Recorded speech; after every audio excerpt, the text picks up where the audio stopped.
Hi everyone, welcome to my our channel. আমি অঙ্গনা। আমি তোমাদেরকে ছোট্ট একটা ব্লগ ভিডিও শেয়ার করব। আজকের আমি সারাদিন কি করব সেটাই তোমাদেরকে শেয়ার করব।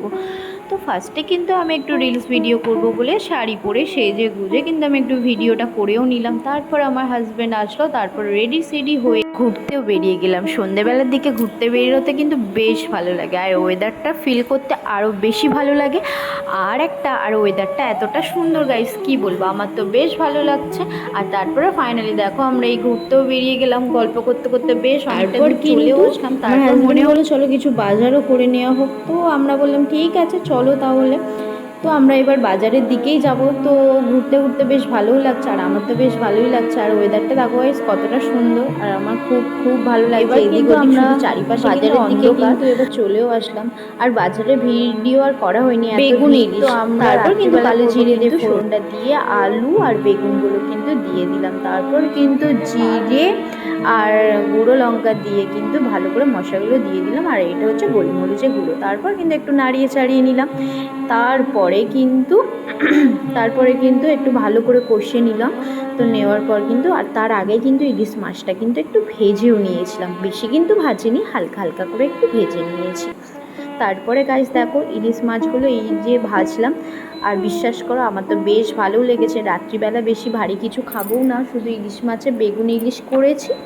আর এই দেখো এটা হচ্ছে সর্ষে। তারপরে কিন্তু একটু সর্ষেটা একটু বেটে, পুরো কিন্তু সর্ষেটাও দেইনি, একটু ছেঁকে নিয়ে একটু দিলাম, কারণ ওরকমভাবে যদি না দিই, সর্ষেটা যদি পুরো দিই তাহলে একটু তিতো তিতো ফ্লেভার আসে, তাই একটু ছেঁকে দিলাম।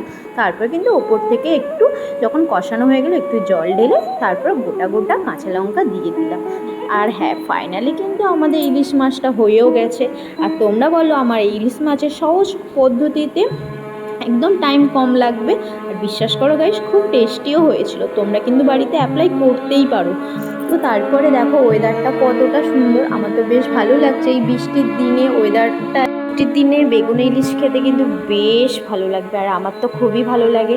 আর ইলিশ মাছ কাদের কাদের ফেভারিট সেটা কিন্তু কমেন্ট সেকশানে একদমই জানাবেন, জানাতে কিন্তু ভুলবেন না। তারপরে বিকালের দিকে দেখো ওয়েদারটা কেমন, তাও কিন্তু একটু হালকা হালকা তাও বৃষ্টি পড়ছিল। আর এই দেখো পায়রাগুলো আপন মনে বন্ধুদের সাথে গল্প করছে, আর এই দৃশ্য দেখতেও আমার ভীষণ ভালো লাগছে।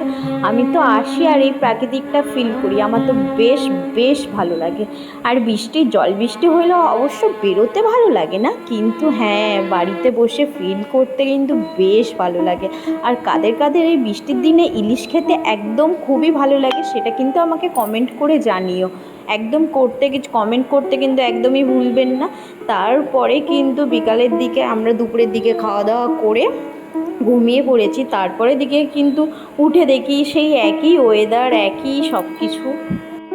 তারপর প্রতিদিন যেটা হয় আর কি, ঘুম দিয়ে উঠে একটু জানালার ধারে বসে বেশ ভালো লাগে।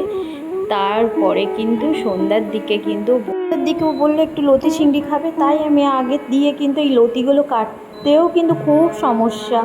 তারপরে কিন্তু আমি চিংড়ি মাছগুলো ভালো করে ছাড়িয়ে নুন হলুদ দিয়ে ভালো করে মাখিয়ে নিয়েছিলাম। তারপরে এক সাইডে দেখো আমি পেঁয়াজগুলো কুচি কুচি করে ভালো করে স্লাইস করে কেটে নিলাম। কাটার পরে কিন্তু চিংড়ি মাছগুলো হয়ে গেছে, মানে কেটে আমি একটু নিচের দিকে আসলাম, কারণ আমার হাজব্যান্ড আজকে বাড়ি আছে, আর ও তো বাপরে একদম জল খায় না। তো আমিও দেখছো ও পাবজি খেলছে, আর আমি বললাম কী করছো, বলছে পাবজি খেলছি। তো ফাইনালি ও পাবজি খেলছে। তারপরে কিন্তু আমি ওপরের দিকে গেলাম, তারপরে এই লতি চিংড়ি হচ্ছে।